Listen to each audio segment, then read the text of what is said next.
Pour nous, c'était évident que la ferme devait continuer à notre départ en retraite. Ça faisait partie de nos choix. Quand on s'est installé, c'était pour monter un projet qui a réussi et qui devait continuer après nous.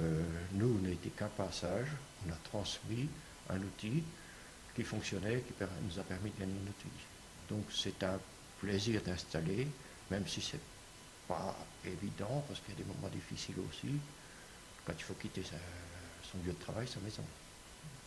Oui, c'est les deux. C'est et l'outil de travail et la maison où on a vu ces enfants. C'est vous qui l'avez construite, cette maison. Vous avez fait vos enfants dans cette maison, vous les avez vus grandir. Oui, quand on a fait la maison, on s'était posé la question de bâtir un lotissement ou sur la ferme, parce qu'on pensait déjà transmettre la ferme. Bon, on a choisi, enfin surtout mon épouse voulait qu'on construise la maison sur notre lieu de travail. Et je pense qu'une ferme, c'est vraiment un lieu de vie et c'était une réussite qu'on ait bâti sur place. Et c'était dur de la quitter, mais on savait qu'on transmettait à une famille qui allait retrouver un lieu de vie comme le nôtre. Donc en fait, c'était une continuité de votre projet, ce n'était pas une rupture. Pour le projet, c'était une continuité. Pour nous, ça a été une rupture dans notre vie, hein, le changement de déménagement, qui a été difficile pour moi, l'adaptation à la nouvelle maison, et un petit peu une sensation d'oisiveté et d'inutilité qu'on découvre. Mais c'est un choix quand même vraiment délibéré. Et pourtant, cette ferme, ça faisait plus d'un siècle qu'elle était dans votre famille. Oui, mais je crois que bon, on a essayé, nos enfants, notre fils aurait voulu continuer, il ne pouvait pas pour raison de santé. Je pense que bon, nous, on a remonté l'outil qui était plus ancien quand on est arrivé. Mais je crois que l'attachement familial, non, ne m'a pas tellement travaillé. Alors quels ont été les critères qui, pour vous et pour votre femme, étaient importants pour le choix du successeur?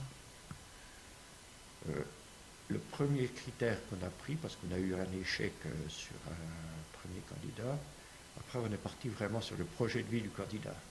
C'est-à-dire que tous les candidats qu'on a reçus, on les a reçus en famille. C'est-à-dire qu'on n'a pas reçu que le candidat à l'installation, mais son conjoint, ses enfants, s'ils en avaient.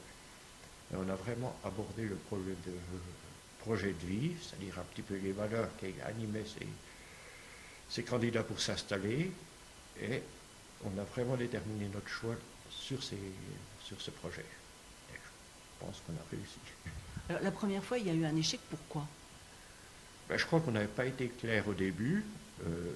Là, on était parti vraiment sur la transmission d'un outil, mais sans rien mettre derrière, sans mettre de valeur, Et on n'a pas été clair non plus sur une autre chose qui a amené tout de suite discussion quand on l'a abordé, alors que c'est sur le prix. Je crois que quand on transmet sa ferme, dès le départ, il faut être très clair sur ce qu'on en veut, sur le prix, qui est négociable ou pas, mais je crois que c'est des bases qui sont indispensables dès le début. Et si on ne part pas sur les valeurs des gens, il y a un moment où ça coincera. Alors c'est en même temps la valeur financière, en même temps les valeurs morales, éthiques. Oui, tout à fait. Je crois qu'on ne peut pas faire abstraction des deux. Parce qu'on a mis notre âme, notre cœur dans cet outil, on l'a façonné à notre façon, on sait que le projet du suivant ne sera pas le nôtre, mais on espère, c'est une espérance qui peut être vaine, que ça continuera un petit peu dans la même foulée, on va dire. La même morale. Oui. Et là, ça fait 4 ans que Michael est installé. Vous en pensez quoi? C'est une réussite ou pas? Alors, moi, ce que je dis, s'il fallait réécrire le scénario, on referait la même chose. Je crois qu'on est vraiment content de l'installation de Michael, qui vient d'installer son épouse avec lui au 1er janvier. Enfin, je dirais plutôt que c'est son épouse qui a choisi de s'installer, qui sont sur le même avec des valeurs différentes des nôtres, c'est sûr, mais qui sont dans la continuité de notre projet, on va dire, du projet qu'on avait démarré.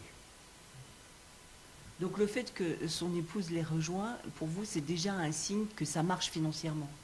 Je crois que je suis certain que ça marche parce que avec Michael, là-dessus, il est très clair, il me donne ses résultats. Il n'est pas obligé.